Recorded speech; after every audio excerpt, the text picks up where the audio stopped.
വിശുദ്ധ മർക്കോസ് എഴുതിയ സുവിശേഷം അധ്യായം 1. സ്നാപകന്റെ പ്രഭാഷണം. ദൈവപുത്രനായ യേശുക്രിസ്തുവിന്റെ സുവിശേഷത്തിന്റെ ആരംഭം. ഇതാ, നിനക്ക് മുൻപേ ഞാൻ എൻ്റെ ദൂതനെ അയക്കുന്നു. അവൻ നിന്റെ വഴിയൊരുക്കും.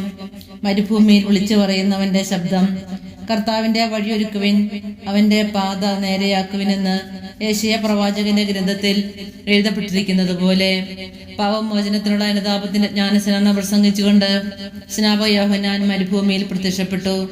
യൂദയ മുഴുവനിലെയും ജെറുസലേമിലെയും ജനങ്ങൾ അവന്റെ അടുത്തെത്തി. അവർ പാപങ്ങൾ ഏറ്റുപറഞ്ഞ് യോർദാൻ നദിയിൽ വെച്ച് സ്നാനം സ്വീകരിച്ചു. യോഹന്നാൻ ഒട്ടകരോമം കൊണ്ടുള്ള വസ്ത്രം ധരിച്ചിരുന്നു. അരയിൽ തോൽപ്പട്ട ചുറ്റിയിരുന്നു. വെട്ടുകിളിയും കാട്ടുതേനുമായിരുന്നു അവന്റെ ഭക്ഷണം. അവൻ ഇപ്രകാരം ഉദ്ഘോഷിച്ചു: എന്നേക്കാൾ ശക്തനായവൻ എന്റെ പിന്നാലെ വരുന്നു. കുനിഞ്ഞ് അവന്റെ ചെരുപ്പിന്റെ പള്ളികൾ അഴിക്കുവാൻ പോലും ഞാൻ യോഗ്യനല്ല. ഞാൻ നിങ്ങൾക്ക് ജലം കൊണ്ട് സ്നാനം നൽകുകയും അവനോ പരിശുദ്ധാത്മാവിനാൽ നിങ്ങൾക്ക് സ്നാനം നൽകും. യേശുവിന്റെ ജ്ഞാനസ്നാനം. അന്നൊരിക്കൽ യേശു ഗലീലയിലെ നസ്രത്തിൽ നിന്ന് വന്ന് ജോർദാനിൽ വെച്ച് യോഹന്നാനിൽ നിന്ന് സ്നാനം സ്വീകരിച്ചു. വെള്ളത്തിൽ നിന്ന് കയറുമ്പോൾ പെട്ടെന്ന് ആകാശം പിളരുന്നതും ആത്മാവ് പ്രാവിന്റെ രൂപത്തിൽ തന്റെ മേൽ ഇറങ്ങി വരുന്നതും അവൻ കണ്ടു. സ്വർഗത്തിൽ നിന്ന് ഒരു സ്വരമുണ്ടായി: നീ എന്റെ പ്രിയപുത്രൻ, നിന്നെ ഞാൻ പ്രസാദിച്ചിരിക്കുന്നു. മരുഭൂമിയിലെ പരീക്ഷ. ഉടനെ ആത്മാവ് അവനെ മരുഭൂമിയിലേക്ക് നയിച്ചു. സാത്താനാൽ പരീക്ഷിക്കപ്പെട്ട് 40 ദിവസം അവൻ മരുഭൂമിയിൽ വസിച്ചു. അവൻ വന്യമൃഗങ്ങളോട് കൂടെയായിരുന്നു. ദേവദൂതന്മാർ അവനെ ശുശ്രൂഷിച്ചു. ദൗത്യം ആരംഭിക്കുന്നു. യോഹന്നാൻ ബന്ധനസ്ഥനായപ്പോൾ യേശു ദൈവത്തിന്റെ സുവിശേഷം പ്രസംഗിച്ചുകൊണ്ട് ഗലീലയിലേക്ക് വന്നു. അവൻ പറഞ്ഞു: സമയം പൂർത്തിയായി, ദൈവരാജ്യം സമീപിച്ചിരിക്കുന്നു. അനുതപിച്ച് സുവിശേഷത്തിൽ വിശ്വസിക്കുവിൻ. ആദ്യ ശിഷ്യന്മാർ. അവൻ ഗലീലി കടൽ തീരത്തുകൂടെ കടന്നു പോകുമ്പോൾ ശിമിയോനെയും അവന്റെ സഹോദരൻ അന്ത്രയോസിനെയും കണ്ടു. മീൻപിടുത്തക്കാരായ അവർ കടലിൽ വലിയെറിയുകയായിരുന്നു. യേശു അവരോട് പറഞ്ഞു: എന്നെ അനുഗമിക്കുവിൻ, ഞാൻ നിങ്ങളെ മനുഷ്യരെ പിടിക്കുന്നവരാക്കും. ഉടനെ വലിയ ഉപേക്ഷിച്ച് അവർ അവനെ അനുഗമിച്ചു. കുറച്ചു ദൂരം കൂടി പോയപ്പോൾ സബദേയുടെ പുത്രനായ യാക്കോബിനെയും അവന്റെ സഹോദരൻ യോഹന്നാനെയും കണ്ടു. അവർ വഞ്ചിയിലിരുന്ന് വലയുടെ കേടുപോക്കുകയായിരുന്നു. ഉടനെ അവൻ അവരെയും വിളിച്ചു. അവർ പിതാവായ സബദിയെ സേവകരോടൊപ്പം വള്ളത്തിൽ വിട്ട് അവനെ അനുഗമിച്ചു. പിശാച് ബാധിതനെ സുഖപ്പെടുത്തുന്നു. അവർ കഫർനാമിലെത്തി. സാബത്ത് ദിവസം അവൻ സിനഗോഗിൽ പ്രവേശിച്ച് പഠിപ്പിച്ചു. അവന്റെ പ്രബോധനത്തിൽ അവർ വിസ്മയഭരിതരായി. കാരണം നിയമജനെ പോലെയല്ല, അധികാരമുള്ളവനെ പോലെയാണ് അവൻ പഠിപ്പിച്ചത്. അശുദ്ധാത്മാവ് ബാധിച്ച ഒരുവൻ അവിടെ ഉണ്ടായിരുന്നു. അവൻ അലറി: നസ്രായനായ യേശുവേ, നീ എന്തിനു ഞങ്ങളുടെ കാര്യത്തിൽ ഇടപെടുന്നു? ഞങ്ങളെ നശിപ്പിക്കുവാനാണോ നീ വന്നിരിക്കുന്നത്? നീ ആരാണെന്ന് എനിക്കറിയാം, ദൈവത്തിന്റെ പരിശുദ്ധൻ. യേശു അവനെ ശാസിച്ചു: നിശബ്ദനായിരിക്കുക, അവനെ വിട്ട് നീ പുറത്തു വരിക. അശുദ്ധാത്മാവ് അവനെ തള്ളി വീഴ്ത്തിയിട്ട് ഉച്ചസ്വരത്തിൽ അലറിക്കൊണ്ട് പുറത്തു വന്നു. എല്ലാവരും അത്ഭുതപ്പെട്ട് പരസ്പരം പറഞ്ഞു: ഇതെന്ത് അധികാരത്തോടെയുള്ള പുതിയ പ്രബോധനമോ? അശുദ്ധാത്മാക്കളോട് പോലും അവൻ ആജ്ഞാപിക്കുന്നു, അവ അനുസരിക്കുകയും ചെയ്യുന്നു. അവന്റെ പ്രശസ്തി ഗലീലയുടെ സമീപ പ്രദേശങ്ങളിലെല്ലാം പെട്ടെന്ന് വ്യാപിച്ചു. ശിമയോന്റെ അമ്മായിയമ്മ. യേശു സിനഗോഗിൽ നിന്ന് ഇറങ്ങി യാക്കോബിനോടും യോഹന്നാനോടും കൂടെ ശിമിയോന്റെയും അന്ത്രയോസിന്റെയും ഭവനത്തിലെത്തി. ശിമയോന്റെ അമ്മായിയമ്മ പനി പിടിച്ചു കിടപ്പായിരുന്നു. അവളുടെ കാര്യം അവർ അവനോട് പറഞ്ഞു. അവൻ അടുത്തു ചെന്ന് അവളെ കൈക്ക് പിടിച്ച് എഴുന്നേൽപ്പിച്ചു. പനി അവളെ വിട്ടുമാറി. അവൾ അവരെ ശുശ്രൂഷിച്ചു. അന്ന് വൈകുന്നേരം സൂര്യാസ്തമയമായപ്പോൾ രോഗികളും പിശാചുബാധിതരുമായ എല്ലാവരെയും അവർ അവന്റെ അടുത്ത് കൊണ്ടുവന്നു. നഗരവാസികളെല്ലാം വാതിൽക്കൽ സമ്മേളിച്ചു. വിവിധ രോഗങ്ങൾ ബാധിച്ചിരുന്ന വളരെ പേരെ അവൻ സുഖപ്പെടുത്തി. അനേകം പിശാചുക്കളെ പുറത്താക്കി. പിശാചുക്കൾ തന്നെ അറിഞ്ഞിരുന്നത് കൊണ്ട് സംസാരിക്കുവാൻ അവരെ അവൻ അനുവദിച്ചില്ല. സിനഗോഗുകളിൽ പ്രസംഗിക്കുന്നു. അതിരാവിലെ അവൻ ഉണർന്ന് ഒരു വിജന സ്ഥലത്തേക്ക് പോയി. അവിടെ അവൻ പ്രാർത്ഥിച്ചു കൊണ്ടിരുന്നു. ശിമിയോനും കൂടെ ഉണ്ടായിരുന്നവരും അവനെ തേടി പുറപ്പെട്ടു. കണ്ടെത്തിയപ്പോൾ അവർ പറഞ്ഞു: എല്ലാവരും നിന്നെ അന്വേഷിക്കുന്നു. അവൻ പറഞ്ഞു: നമുക്ക് അടുത്ത പട്ടണങ്ങളിലേക്ക് പോകാം, അവിടെയും എനിക്ക് പ്രസംഗിക്കേണ്ടിയിരിക്കുന്നു. അതിനാണ് ഞാൻ വന്നിരിക്കുന്നത്. സിനഗോഗുകളിൽ പ്രസംഗിച്ചുകൊണ്ടും പിശാചുകളെ പുറത്താക്കിക്കൊണ്ടും അവൻ ഗലീലയിലുടനീളം സഞ്ചരിച്ചു. കുഷ്ഠരോഗിയെ സുഖപ്പെടുത്തുന്നു. ഒരു കുഷ്ഠരോഗി അവന്റെ അടുത്തെത്തി മുട്ടുകുത്തി അപേക്ഷിച്ചു: അങ്ങേക്ക് മനസ്സുണ്ടെങ്കിൽ എന്നെ ശുദ്ധനാക്കാൻ കഴിയും. അവൻ കരുണ തോന്നി കൈ നീട്ടി അവനെ സ്പർശിച്ചുകൊണ്ട് പറഞ്ഞു, എനിക്ക് മനസ്സുണ്ട്, നിനക്ക് ശുദ്ധി ഉണ്ടാവട്ടെ. തൽക്ഷണം കുഷ്ഠം മാറി അവന് ശുദ്ധി വന്നു. യേശു അവനെ കർശനമായി താക്കീത് ചെയ്ത് പറഞ്ഞയച്ചു, നീ ഇതേപ്പറ്റി ആരോടും ഒന്നും സംസാരിക്കരുത്. എന്നാൽ പോയി പുരോഹിതന് നിന്നെ തന്നെ കാണിച്ചു കൊടുക്കുക. മോശയുടെ കൽപ്പന അനുസരിച്ച് ജനങ്ങൾക്ക് സാക്ഷ്യത്തിനായി ശുദ്ധീകരണ കാഴ്ചകൾ സമർപ്പിക്കുകയും ചെയ്യുക. എന്നാൽ അവൻ പുറത്തു ചെന്ന് വളരെ കാര്യങ്ങൾ പ്രഘോഷിക്കുവാനും ഇത് പ്രസിദ്ധമാക്കുവാനും തുടങ്ങി. തന്മൂലം പിന്നീട് പട്ടണത്തിൽ പരസ്യമായി പ്രവേശിക്കുവാൻ യേശുവിന് സാധിച്ചില്ല. അവൻ പുറത്ത് വിജന പ്രദേശങ്ങളിൽ തങ്ങി. ജനങ്ങളാകട്ടെ എല്ലായിടങ്ങളിലും നിന്ന് അവന്റെ അടുത്ത് വന്നുകൊണ്ടിരുന്നു. അധ്യായം 2. തളർവാദ രോഗിയെ സുഖപ്പെടുത്തുന്നു. കുറെ ദിവസങ്ങൾ കഴിഞ്ഞ് യേശു കഫർനാമിൽ തിരിച്ചെത്തിയപ്പോൾ അവൻ വീട്ടിലുണ്ടെന്ന വാർത്ത പ്രചരിച്ചു. വാതിലുകൾ പോലും നിൽക്കാൻ സ്ഥലം തികയാത്ത വിധം നിരവധി ആളുകൾ അവിടെ കൂടി. അവൻ അവരോട് വചനം പ്രസംഗിച്ചു കൊണ്ടിരുന്നു. അപ്പോൾ 4 പേർ ഒരു തളർവാദ രോഗിയെ എടുത്തുകൊണ്ടുവന്നു. ജനക്കൂട്ട നിമിത്തം അവന്റെ അടുത്തെത്താൻ അവർക്ക് കഴിഞ്ഞില്ല. അതിനാൽ അവൻ ഇരുന്ന സ്ഥലത്തിന്റെ മേൽ കുര പൊളിച്ച് തളർവാദ രോഗിയെ അവർ കിടക്കയുടെ താഴോട്ടിറക്കി. അവരുടെ വിശ്വാസം കണ്ട് യേശു തളർവാദ രോഗിയോട് പറഞ്ഞു, മകനെ, നിന്റെ പാപങ്ങൾ ക്ഷമിക്കപ്പെട്ടിരിക്കുന്നു. നിയമജനിൽ ചിലർ അവിടെ ഇരിപ്പുണ്ടായിരുന്നു. അവർ ചിന്തിച്ചു, എന്തുകൊണ്ടാണ് ഇവൻ ഇപ്രകാരം സംസാരിക്കുന്നത്? ഇവൻ ദൈവദൂഷണം പറയുന്നു. ദൈവത്തിനല്ലാതെ മറ്റാർക്കാണ് പാപം ക്ഷമിക്കുവാൻ സാധിക്കുക? അവർ ഇപ്രകാരം വിചാരിക്കുന്നുവെന്ന് മനസ്സിലാക്കി യേശു അവരോട് ചോദിച്ചു, എന്തുകൊണ്ടാണ് നിങ്ങൾ ഇങ്ങനെ ചിന്തിക്കുന്നത്? ഏതാണ് എളുപ്പം, തളർവാദ രോഗിയോട് നിന്റെ പാപങ്ങൾ ക്ഷമിക്കപ്പെട്ടിരിക്കുന്നു എന്ന് പറയുന്നതോ, എഴുന്നേറ്റ് നിന്റെ കിടക്കയും എടുത്ത് നടക്കുക എന്ന് പറയുന്നതോ?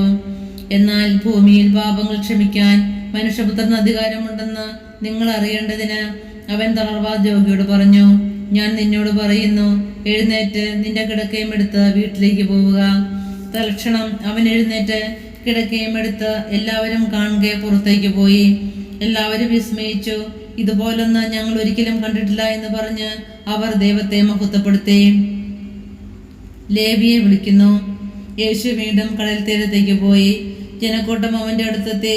അവൻ അവരെ പഠിപ്പിച്ചു. അവൻ കടന്നുപോയപ്പോൾ ഹെൽപ്പയുടെ പുത്രനായ ലേവി ചുങ്കസ്ഥലത്ത് ഇരിക്കുന്നത് കണ്ട് അവനോട് പറഞ്ഞു, എന്നെ അനുഗമിക്കുക. അവൻ എഴുന്നേറ്റ് യേശുവിനെ അനുഗമിച്ചു. അവൻ ലേവിയുടെ ഭവനത്തിൽ ഭക്ഷണത്തിനിരിക്കുമ്പോൾ അനേകം ചുങ്കക്കാരും പാപികളും അവന്റെയും ശിഷ്യരുടെയും കൂടെ ഇരുന്നു. കാരണം അവനെ അനുഗമിച്ചവർ നിരവധിയായിരുന്നു. അവൻ പാപികളോടും ചുങ്കക്കാരോടും ഒപ്പം ഭക്ഷണം കഴിക്കുന്നത് കണ്ട് ഫരിസേയരിൽപ്പെട്ട ചില നിയമജ്ഞർ ശിഷ്യന്മാരോട് ചോദിച്ചു, അവൻ ചുങ്കക്കാരുടെയും പാപികളുടെയും കൂടെ ഭക്ഷിക്കുന്നതെന്ത്? ഇത് കേട്ട യേശു പറഞ്ഞു, ആരോഗ്യമുള്ളവർക്കല്ല, രോഗികളെ വൈദ്യനെ കൊണ്ട് ആവശ്യം. നീതിമാന്മാരെ അല്ല, പാപികളെ വിളിക്കാനാണ് ഞാൻ വന്നത്. ഉപവാസത്തെ സംബന്ധിച്ച തർക്കം. യോഹന്നാന്റെ ശിഷ്യന്മാരും ഫരിസേയരും ഉപവസിക്കുകയായിരുന്നു. ആളുകൾ വന്ന് യേശുവിനോട് ചോദിച്ചു, യോഹന്നാന്റെയും ഫരിസേയരുടെയും ശിഷ്യന്മാർ ഉപവസിക്കുകയും നിന്റെ ശിഷ്യന്മാർ ഉപവസിക്കാതിരിക്കുകയും ചെയ്യുന്നത് എന്തുകൊണ്ട്? യേശു പറഞ്ഞു, മണവാളൻ കൂടെയുള്ളപ്പോൾ മണവറത്തോടവർക്ക് ഉപവസിക്കുവാൻ സാധിക്കുമോ? മണവാളൻ കൂടെയുള്ളിടത്തോളം കാലം അവർക്ക് ഉപവസിക്കാനാവില്ല. മണവാളൻ അവരിൽ നിന്ന് അകറ്റപ്പെടുന്ന കാലം വരും, അന്ന് അവർ ഉപവസിക്കും. ആരും പഴയ വസ്ത്രത്തിൽ പുതിയ കഷണം തുന്നിപ്പിടിപ്പിക്കാറില്ല. അങ്ങനെ ചെയ്താൽ തുന്നിച്ചേർത്ത കഷണം അതിൽ നിന്ന് കീറിപ്പോരുകയും കീറൽ വലുതാവുകയും ചെയ്യും.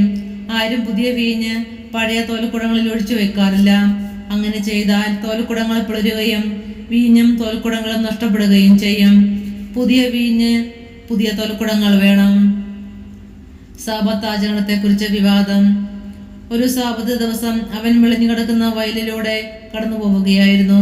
പോകുമ്പോൾ ശിഷ്യന്മാർ കതിരുകൾ പറിക്കാൻ തുടങ്ങി.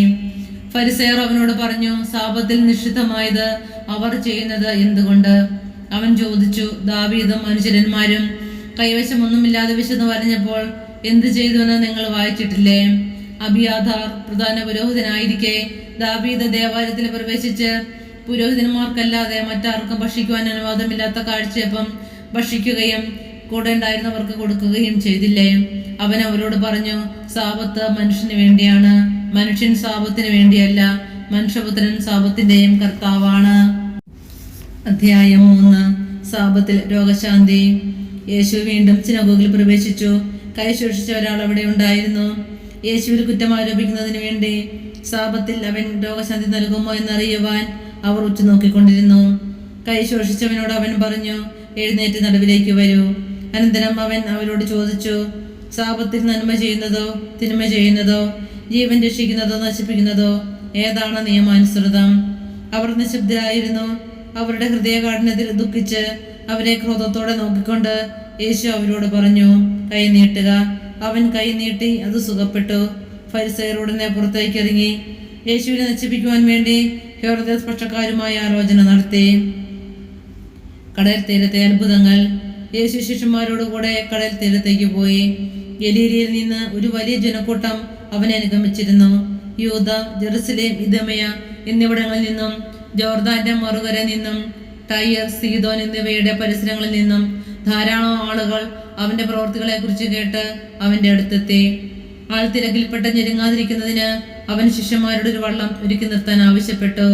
എന്തെന്നാൽ അവൻ പലർക്കും രോഗശാന്തി നൽകിയതുമൂലം രോഗമുണ്ടായിരുന്നവരെല്ലാം അവനെ സ്പർശിക്കാൻ തിരക്കിക്കൊണ്ടിരുന്നു. അശ്വത്താല മക്കൾ അവനെ കണ്ടപ്പോൾ അവന് മുമ്പിൽ വീണ്, നീ ദൈവപുത്രനാണ് എന്ന് വിളിച്ചു പറഞ്ഞു. തന്നെ വെളിപ്പെടുത്തരുതെന്ന് അവൻ അവയ്ക്ക് കർശനമായി താക്കീത് നൽകി. അപ്പസ്തോലന്മാരെ തിരഞ്ഞെടുക്കുന്നു. പിന്നെ അവൻ മലമുകളിലേക്ക് കയറി തനിക്കിഷ്ടമുള്ളവരെ അടുത്തേക്ക് വിളിച്ചു. അവർ അവന്റെ സമീപത്തേക്ക് ചെന്നു.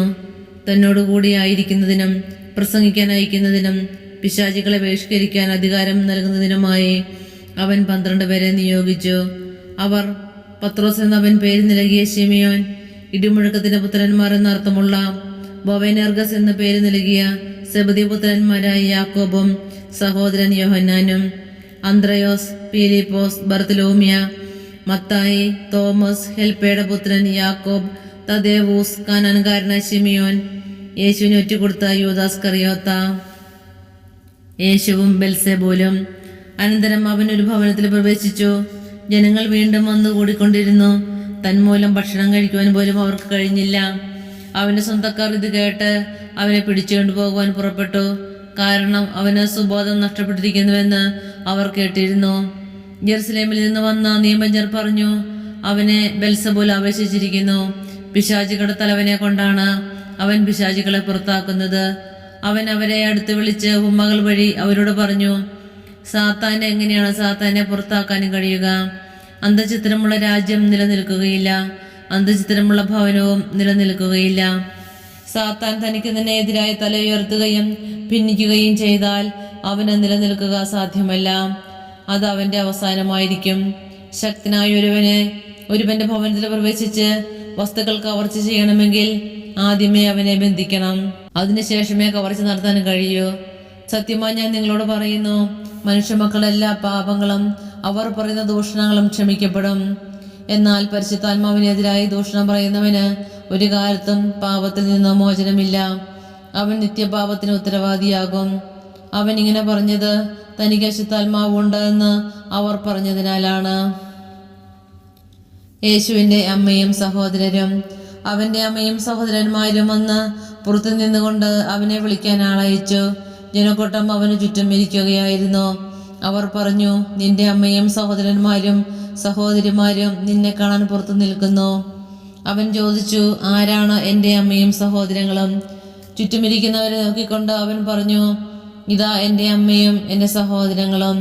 ദൈവത്തിൻ്റെ ഹിതം നിർവഹിക്കുന്നവനാരോ അവനാണ് എൻ്റെ സഹോദരനും സഹോദരിയും അമ്മയും.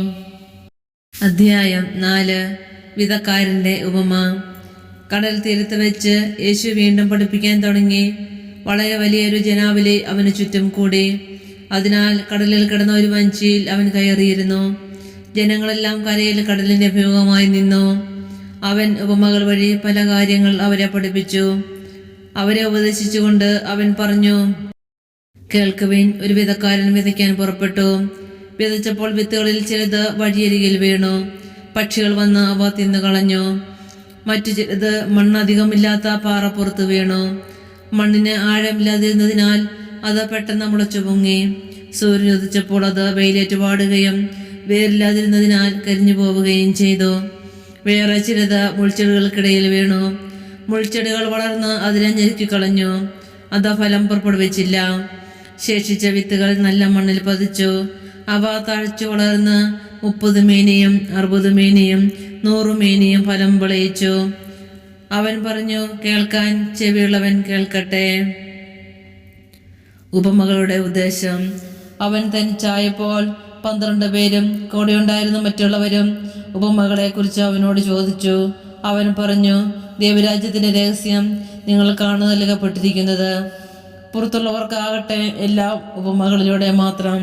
അവർ കണ്ടിട്ടും കാണാതിരിക്കുന്നതിനും കേട്ടിട്ടും ഗ്രഹിക്കാതിരിക്കുന്നതിനും അങ്ങനെ അവർ മനസ്സ് തിരിഞ്ഞ് മോചനം പ്രാപിക്കാതിരിക്കുന്നതിനും വേണ്ടിയാണ് അത്. വിധക്കാരന്റെ ഉപമ വിശദീകരണം. അവൻ അവരോട് ചോദിച്ചു, ഈ ഉപമ നിങ്ങൾക്ക് മനസ്സിലാകുന്നില്ലേ? അങ്ങനെയെങ്കിൽ ഉപമകളെല്ലാം നിങ്ങൾ എങ്ങനെ മനസ്സിലാക്കും? വിധക്കാരൻ വചനം വിതയ്ക്കുന്നു. ചിലർ വചനം ശ്രവിക്കുമ്പോൾ തന്നെ സാത്താൻ വന്ന് അവരിൽ വിതയ്ക്കപ്പെട്ട വചനം നീക്കം ചെയ്യുന്നു. ഇവരാണ് വഴിയരികിൽ വിതയ്ക്കപ്പെട്ട വിത്ത്. ചിലർ വചനം കേൾക്കുമ്പോൾ സന്തോഷപൂർവ്വം അത് സ്വീകരിക്കുന്നു. പാറപ്പുറത്ത് വിതയ്ക്കപ്പെട്ട വിത്ത് ഇവരാണ്. വേരില്ലാത്തതിനാൽ അവ അല്പസമയത്തേക്ക് മാത്രം നിലനിൽക്കുന്നു. വചനത്തെ പ്രതി ക്ലേശവും പീഡയും ഉണ്ടാകുമ്പോൾ തൽക്ഷണം അവർ വീണുപോകുന്നു. മുൾച്ചെടികൾക്കിടയിൽ വിതയ്ക്കപ്പെട്ടത് മറ്റു ചിലരാണ്. അവർ വചനം ശ്രവിക്കുന്നു.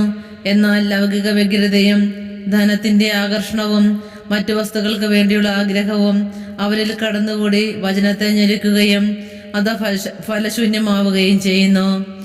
നല്ല മണ്ണിൽ വിതയ്ക്കപ്പെട്ട വിത്താകട്ടെ വചനം ശ്രവിക്കുകയും സ്വീകരിക്കുകയും ചെയ്യുന്നവരാണ്. അവർ 30 മേനിയും 60 മേനിയും 100 മേനിയും ഫലം പുറപ്പെടുവിക്കുന്നു. ദീപം മറച്ചു വയ്ക്കരുത്. അവൻ അവരോട് പറഞ്ഞു, വിളക്ക് കൊണ്ടുവരുന്നത് പറയുടെ കീഴിലോ കട്ടിലിന്റെ അടിയിലോ വയ്ക്കാനാണോ? പീഠത്തിന് മേൽ വയ്ക്കാനല്ലേ? വെളിപ്പെടുത്തപ്പെടാതെ മറഞ്ഞിരിക്കുന്ന ഒന്നുമില്ല, വെളിച്ചത്ത് വരാതെ രഹസ്യമായിരിക്കുന്ന ഒന്നുമില്ല. കേൾക്കാൻ ചെവിയുള്ളവൻ കേൾക്കട്ടെ. അവൻ പറഞ്ഞു, നിങ്ങൾ ശ്രദ്ധിച്ചു കേൾക്കുവേൻ.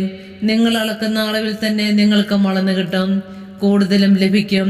ഉള്ളവന് നൽകപ്പെടും, ഇല്ലാത്തവനിൽ നിന്ന് ഉള്ളതുപോലും എടുക്കപ്പെടും. വിത്തിന്റെ ഉപമ. അവൻ പറഞ്ഞു, ദൈവരാജ്യം ഒരുവൻ ഭൂമിയിൽ വിത്ത് വിതയ്ക്കുന്നതിന് സദൃശ്യം. അവൻ രാവും പകലും ഉറങ്ങിയും ഉണർന്നും കഴിയുന്നു. അവൻ അറിയാതെ തന്നെ വിത്തുകൾ പൊട്ടിമുളച്ച് വളരുന്നു. ആദ്യം ഇല, പിന്നെ കതിർ, തുടർന്ന് കതിരിൽ ധാന്യമണികൾ. ഇങ്ങനെ ഭൂമി ഫലം പുറപ്പെടുവിക്കുന്നു. ധാന്യം വിളയുമ്പോൾ കൊയ്ത്തിന് കാലമാകുന്നത് കൊണ്ട് അവൻ അരിവാൾ വയ്ക്കുന്നു. കടുകുമണിയുടെ ഉപമ. അവൻ വീണ്ടും പറഞ്ഞു, ദൈവരാജ്യത്തെ എന്തിനോട് താരതമ്യപ്പെടുത്തും? എന്ത് ഉപമകൾ കൊണ്ട് അതിനെ വിശദീകരിക്കും? അതൊരു കടുകുമണിക്ക് സദൃശ്യമാണ്. നിലത്ത് പാകുമ്പോൾ അത് ഭൂമിയിലുള്ള എല്ലാ വിത്തുകളെയും കാൾ ചെറുതാണ്. എന്നാൽ പാകി കഴിയുമ്പോൾ അത് വളർന്ന് എല്ലാ ചെടികളെയും കാൾ വലുതാവുകയും വലിയ ശാഖകൾ പുറപ്പെടുവിക്കുകയും ചെയ്യുന്നു. അങ്ങനെ ആകാശത്തിലെ പക്ഷികൾക്ക് അതിന്റെ തണലിൽ ചേക്കേറാൻ കഴിയുന്നു. അവർക്ക് മനസ്സിലാകും വിധം ഇത്തരം അനേകം ഉപമകളിലൂടെ അവൻ വചനം പ്രസംഗിച്ചു. ഉപമകളിലൂടെ അല്ലാതെ അവൻ അവരോട് സംസാരിച്ചിരുന്നില്ല. എന്നാൽ ശിഷ്യന്മാർക്ക് എല്ലാം രഹസ്യമായി വിശദീകരിച്ചു കൊടുത്തിരുന്നു. കടലിനെ ശാന്തമാക്കുന്നു. അന്ന് സായാഹ്നമായപ്പോൾ അവൻ അവരോട് പറഞ്ഞു, നമുക്ക് അക്കരയ്ക്ക് പോകാം. അവർ ജനക്കൂട്ടത്തെ വിട്ട് അവനിരുന്ന വഞ്ചിയിൽ തന്നെ അവനെ അക്കരയ്ക്ക് കൊണ്ടുപോയി. വേറെ വള്ളങ്ങളും കൂടെ ഉണ്ടായിരുന്നു. അപ്പോൾ ഒരു വലിയ കൊടുങ്കാറ്റുണ്ടായി. തിരമാലകൾ വഞ്ചിയിലേക്ക് ആഞ്ഞടിച്ചു കയറി. വഞ്ചിയിൽ വെള്ളം നിറഞ്ഞുകൊണ്ടിരുന്നു. യേശു അമരത്ത് തലയണ വെച്ച് ഉറങ്ങുകയായിരുന്നു. അവർ അവനെ വിളിച്ചുണർത്തി പറഞ്ഞു, ഗുരു, ഞങ്ങൾ നശിക്കാൻ പോകുന്നു, നീ അത് ഗവനിക്കുന്നില്ലേ? അവൻ ഉണർന്ന് കാറ്റിനെ ശാസിച്ചുകൊണ്ട് കടലിനോട് പറഞ്ഞു, അടങ്ങുക, ശാന്തമാവുക. കാറ്റ് ശമിച്ചു, പ്രശാന്തത ഉണ്ടായി. അവൻ അവരോട് ചോദിച്ചു, നിങ്ങൾ ഭയപ്പെടുന്നതെന്ത്? നിങ്ങൾക്ക് വിശ്വാസമില്ലേ? അവർ അത്യധികം ഭയപ്പെട്ട പരസ്പരം പറഞ്ഞു, ഇവൻ ആരാണ്? കാറ്റും കടലും പോലും ഇവനെ അനുസരിക്കുന്നല്ലോ. 5-ാം അധ്യായം. പിശാച് ബാധിതനെ സുഖപ്പെടുത്തുന്നു. അവർ കടലിന്റെ മറുകരയിൽ ഗരസേനരുടെ നാട്ടിലെത്തി. അവൻ വഞ്ചിയിൽ നിന്ന് ഇറങ്ങിയ ഉടനെ അശുദ്ധാത്മാവ് ബാധിച്ച ഒരുവൻ ശവകുടീരങ്ങൾക്കിടയിൽ നിന്ന് എതിരെ വന്നു. ശവകുടീരങ്ങൾക്കിടയിൽ താമസിച്ചിരുന്ന അവനെ ചങ്ങല കൊണ്ടുപോലും മെതിച്ചിടാൻ കഴിഞ്ഞിരുന്നില്ല. പലപ്പോഴും അവനെ കാൽവിലങ്ങുകളാലും ചങ്ങലകളാലും ബന്ധിച്ചിരുന്നെങ്കിലും അവൻ ചങ്ങലകൾ വലിച്ചു പൊട്ടിക്കുകയും കാൽവിലങ്ങുകൾ തകർത്തു കളയുകയും ചെയ്തിരുന്നു. നിറഞ്ഞിരുന്നു. അവനെ ഒതുക്കി നിർത്തുവാൻ ആർക്കും കഴിഞ്ഞിരുന്നില്ല. രാപകൽ അവൻ കല്ലറകൾക്കിടയിലും മലകളിലുമായിരുന്നു. അവൻ അലറി വിളിക്കുകയും കല്ലുകൊണ്ട് തന്നെ മുറിപ്പെടുത്തുകയും ചെയ്തിരുന്നു. അകലെ വെച്ച് തന്നെ അവൻ യേശുവിനെ കണ്ട് ഓടിവന്ന് അവനെ പ്രണമിച്ചു. ഉച്ചത്തിൽ നിലവിളിച്ചുകൊണ്ട് അവൻ പറഞ്ഞു, മഹോന്നതനായ ദൈവത്തിന്റെ പുത്ര യേശുവേ, അങ്ങ് എന്റെ കാര്യത്തിൽ എന്തിനെ ഇടപെടുന്നു? ദൈവത്തെ കൊണ്ട് ആണയിട്ട് ഞാൻ അങ്ങയോട് അപേക്ഷിക്കുന്നു, അങ്ങ് എന്നെ പീഡിപ്പിക്കരുതേ. കാരണം അശുദ്ധാത്മാവേ ആ മനുഷ്യനിൽ നിന്ന് പുറത്തു വരുമെന്ന് യേശു ആജ്ഞാപിച്ചിരുന്നു. നിന്റെ പേരെന്താണ്? യേശു ചോദിച്ചു. അവൻ പറഞ്ഞു, എന്റെ പേര് ലഗിയോൻ, ഞങ്ങൾ അനേകം പേരുണ്ട്. തങ്ങളെ ആ നാട്ടിൽ നിന്ന് പുറത്താക്കരുതേ എന്ന് അവൻ കേണപേക്ഷിച്ചു. വലിയൊരു പന്നിക്കൂട്ടം മലയരികിൽ മേയുന്നുണ്ടായിരുന്നു. ഞങ്ങളെ പന്നിക്കൂട്ടത്തിലേക്ക് അയക്കുക, ഞങ്ങൾ അവയിൽ പ്രവേശിച്ചു കൊള്ളട്ടെ എന്ന് അവർ അപേക്ഷിച്ചു. അവൻ അനുവാദം നൽകി. അശുദ്ധാത്മാക്കൾ പുറത്തു വന്ന് പന്നിക്കൂട്ടത്തിൽ പ്രവേശിച്ചു. ഏകദേശം 2000 പന്നികൾ ഉണ്ടായിരുന്നു. അവ കിഴക്കാൻ തൂക്കായ തീരത്തിലൂടെ പാഞ്ഞു ചെന്ന് കടലിൽ മുങ്ങിച്ചെത്തു. പന്നികളെ മേയിച്ചുകൊണ്ടിരുന്നവർ ഓടിപ്പോയി നഗരങ്ങളിലും നാട്ടിൻപുറങ്ങളിലും വിവരം അറിയിച്ചു. സംഭവിച്ചതെന്തെന്ന് കാണാൻ ജനങ്ങൾ വന്നുകൂടി. അവർ യേശുവിന്റെ അടുത്തെത്തി. ലഗ്യോൻ ആവേശിച്ചിരുന്ന പിശാച് ബാധിതൻ വസ്ത്രം ധരിച്ച് സുബോധത്തോടെ അവിടെ ഇരിക്കുന്നത് കണ്ടു. അവർ ഭയപ്പെട്ടു. പിശാച് ബാധിതനും പന്നികൾക്കും സംഭവിച്ചത് കണ്ടവർ അക്കാര്യങ്ങൾ ജനങ്ങളോട് പറഞ്ഞു. തങ്ങളുടെ പ്രദേശം വിട്ടുപോകണമെന്ന് അവർ യേശുവിനോട് അപേക്ഷിച്ചു. അവർ വഞ്ചിയിൽ കയറാൻ തുടങ്ങിയപ്പോൾ പിശാച് ബാധിച്ചിരുന്ന മനുഷ്യൻ അവനോടുകൂടെ പോകുന്നതിന് അനുവാദം ചോദിച്ചു. എന്നാൽ യേശു അനുവദിച്ചില്ല. അവൻ പറഞ്ഞു, നീ വീട്ടിലെ സ്വന്തക്കാരുടെ അടുത്തേക്ക് പോവുക. കർത്താവ് നിനക്ക് വേണ്ടി എന്തെല്ലാം പ്രവർത്തിച്ചുവെന്നും എങ്ങനെ നിന്നോട് കരുണ കാണിച്ചുവെന്നും അവരെ അറിയിക്കുക. അവൻ പോയി യേശു തനിക്ക് വേണ്ടി എന്തെല്ലാം ചെയ്തെന്ന് ദെക്കോപോളിസിൽ പ്രഘോഷിക്കാൻ തുടങ്ങി. ജനങ്ങൾ അത്ഭുതപ്പെട്ടു. രക്തസ്രാവക്കാരി ജൈറോസിന്റെ മകൾ. യേശു വീണ്ടും വഞ്ചിയിൽ മറുകര എത്തിയപ്പോൾ ഒരു വലിയ ജനക്കൂട്ടം അവന് ചുറ്റും കൂടി. അവൻ കടൽ തീരത്ത് നിൽക്കുകയായിരുന്നു. അപ്പോൾ സിനഗോഗ് അധികാരികളിൽ ഒരുവനായ ജൈറോസ് അവിടെ വന്നു.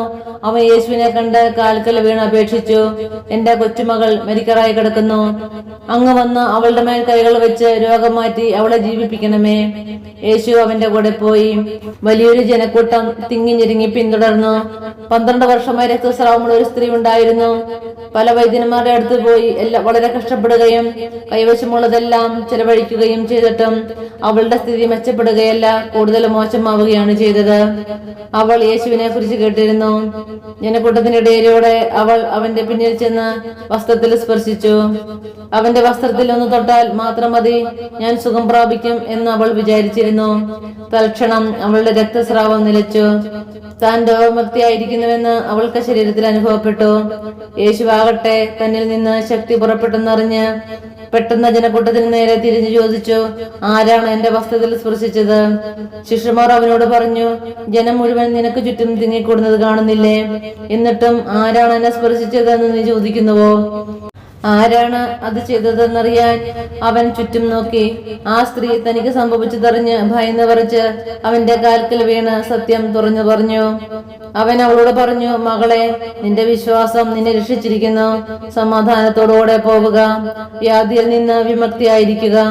യേശു സംസാരിച്ചുകൊണ്ടിരിക്കെ സിനഗോഗ് അധികാരിയുടെ വീട്ടിൽ നിന്ന് ചിലർ വന്നു പറഞ്ഞു, നിന്റെ മകൾ മരിച്ചു. ഗുരുവിനെ ഇനിയും എന്തിനു ബുദ്ധിമുട്ടിക്കുന്നു? അത് കേട്ട് യേശു സിനഗോഗ് അധികാരിയോട് പറഞ്ഞു, ഭയപ്പെടേണ്ട, വിശ്വസിക്കുക മാത്രം ചെയ്യുക. പത്രോസും യാക്കോബും യാക്കോബിന്റെ സഹോദരൻ യോഹന്നാനും ഒഴികെ മറ്റാരും തന്നോടുകൂടെ പോരാൻ അവൻ അനുവദിച്ചില്ല. അവർ സിനഗോഗ് അധികാരിയുടെ വീട്ടിലെത്തി. അവിടെ ആളുകൾ വലിയ ബഹളം വയ്ക്കുന്നതും ഉച്ചത്തിൽ കരയുന്നതും അലമുറയിടുന്നതും അവൻ കണ്ടു. അകത്തേക്ക് പ്രവേശിച്ച് അവൻ അവരോട് പറഞ്ഞു, എന്തിനാണ് നിങ്ങൾ ബഹളം വയ്ക്കുകയും വിലപിക്കുകയും ചെയ്യുന്നത്? കുട്ടി മരിച്ചിട്ടില്ല, ഉറങ്ങുകയാണ്. അവർ അവനെ പരിഹസിച്ചു. അവനാകട്ടെ അവരെ എല്ലാവരെയും പുറത്താക്കി.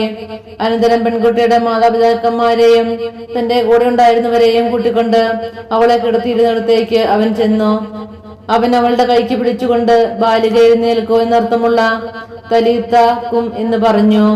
തൽക്ഷണം ബാലിക എഴുന്നേറ്റ് നടന്നു. അവൾക്ക് 12 വയസ്സ് പ്രായമുണ്ടായിരുന്നു. അവർ അത്യന്തം വിസ്മയിച്ചു. ആരും ഈ വിവരം അറിയരുത് എന്ന് യേശു അവർക്ക് കർശനമായ ആജ്ഞ നൽകുകയും അവൾക്ക് ഭക്ഷണം കൊടുക്കുവാൻ അവൻ നിർദ്ദേശിച്ചു. 6-ാം അധ്യായം. യേശു സ്വദേശത്ത് അവഗണിക്കപ്പെടുന്നു. യേശു അവിടെ നിന്ന് പോയി സ്വന്തം നാട്ടിലെത്തി. ശിഷ്യന്മാർ അവനെ അനുഗമിച്ചു. സാബത്ത് ദിവസം സിനഗോഗിൽ അവൻ പഠിപ്പിക്കാൻ ആരംഭിച്ചു. അവന്റെ വാക്ക് കേട്ട പലരും ആശ്ചര്യപ്പെട്ടു പറഞ്ഞു, ഇവന് ഇതെല്ലാം എവിടെ നിന്ന്? ഇവന് കിട്ടിയ ജ്ഞാനം എന്ത്? എത്ര വലിയ കാര്യങ്ങളാണ് ഇവന്റെ കരങ്ങൾ വഴി സംഭവിക്കുന്നത്. ഇവന് മറിയത്തിന്റെ മകനും യാക്കോബ്, യോസെ, യൂദാസ്, ശിമോൻ എന്നിവരുടെ സഹോദരനുമായ മരപ്പണിക്കാരനല്ലേ? ഇവന്റെ സഹോദരിമാരും ഇവിടെ നമ്മുടെ കൂടെയില്ലേ? ഇങ്ങനെ പറഞ്ഞ് അവർ അവനിൽ ഇടറി. യേശു അവരോട് പറഞ്ഞു, സ്വദേശത്തും ബന്ധുജനങ്ങൾക്കിടയിലും സ്വഭവനത്തിലുമല്ലാതെ മറ്റെങ്ങും പ്രവാചകൻ അവമതിക്കപ്പെടുന്നില്ല. ഏതാനും രോഗികളുടെ മേൽ കൈകൾ വെച്ച് സുഖപ്പെടുത്തുവാനല്ലാതെ മറ്റത്ഭുതമൊന്നും അവിടെ ചെയ്യാൻ അവന് സാധിച്ചില്ല. അവരുടെ വിശ്വാസരാഹിത്യത്തെക്കുറിച്ച് അവൻ വിസ്മയിച്ചു. ശിഷ്യന്മാരെ അയക്കുന്നു. അവൻ ഗ്രാമങ്ങളിൽ ചുറ്റി സഞ്ചരിച്ച് പഠിപ്പിച്ചുകൊണ്ടിരുന്നു.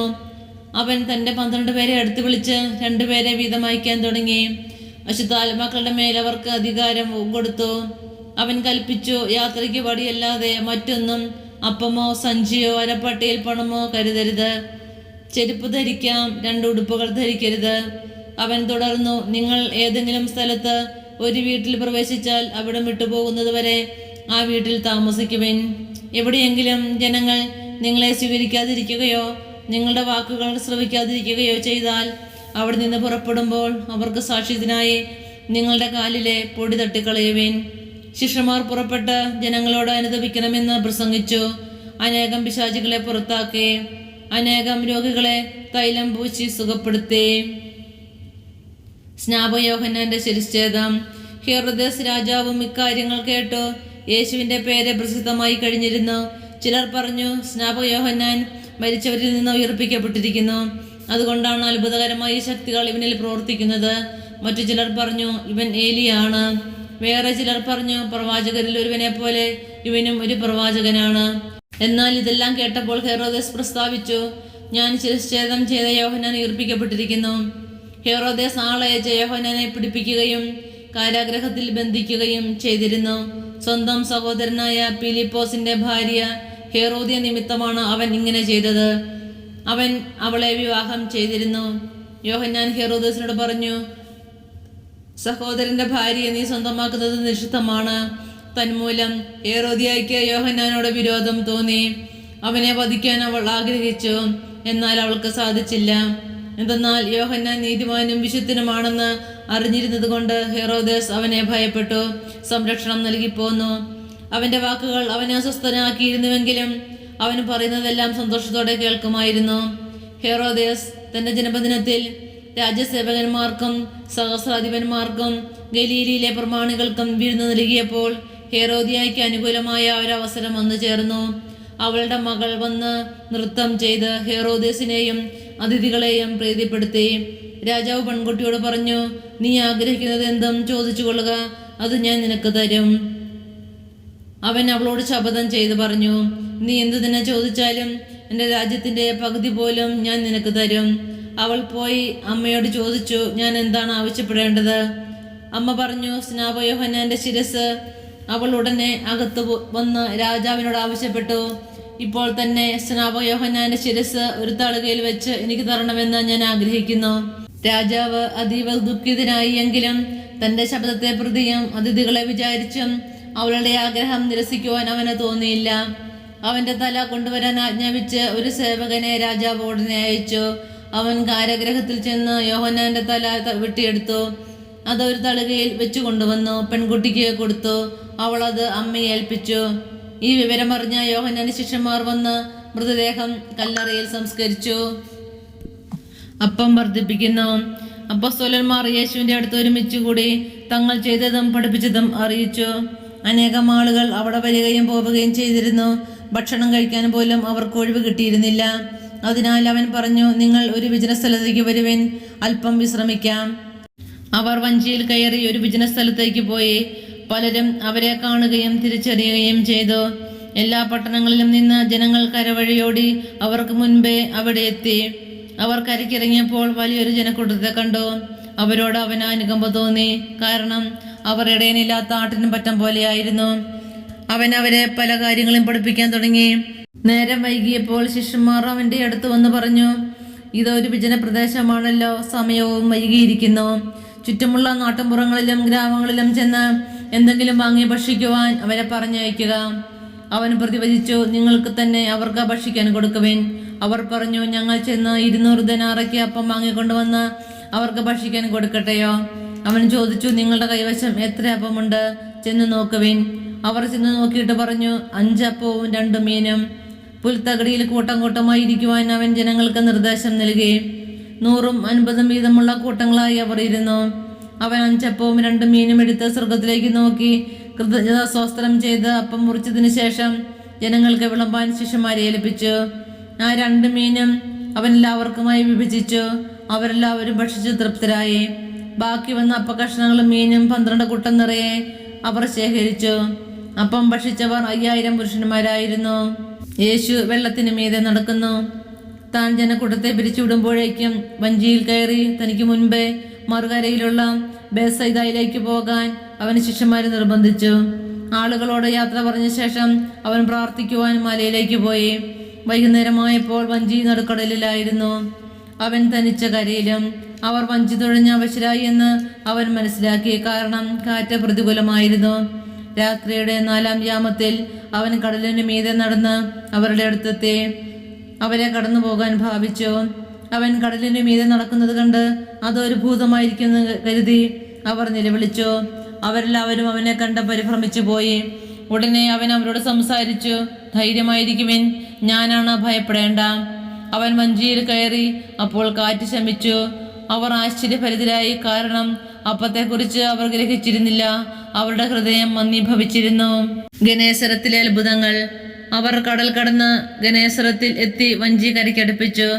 കരയ്ക്കിറങ്ങിയപ്പോൾ തന്നെ ആളുകൾ അവനെ തിരിച്ചറിഞ്ഞു. അവർ സമീപ പ്രദേശങ്ങളിലെല്ലാം ഓടി നടന്ന് രോഗികളെ കിടക്കയിലെടുത്ത് അവനുണ്ടെന്ന് കേട്ട സ്ഥലത്തേക്ക് കൊണ്ടുവരാൻ തുടങ്ങി. ഗ്രാമങ്ങളിലോ നഗരങ്ങളിലോ നാട്ടിൻപുറങ്ങളിലോ അവൻ ചെന്നിടത്തൊക്കെ ആളുകൾ രോഗികളെ കൊണ്ടുവന്ന് പൊതുസ്ഥലങ്ങളിൽ കിടത്തിയിരുന്നു. അവന്റെ വസ്ത്രത്തിന്റെ വെളുമ്പെങ്കിലും സ്പർശിക്കാൻ അനുവദിക്കണമെന്ന് അവർ അപേക്ഷിച്ചു.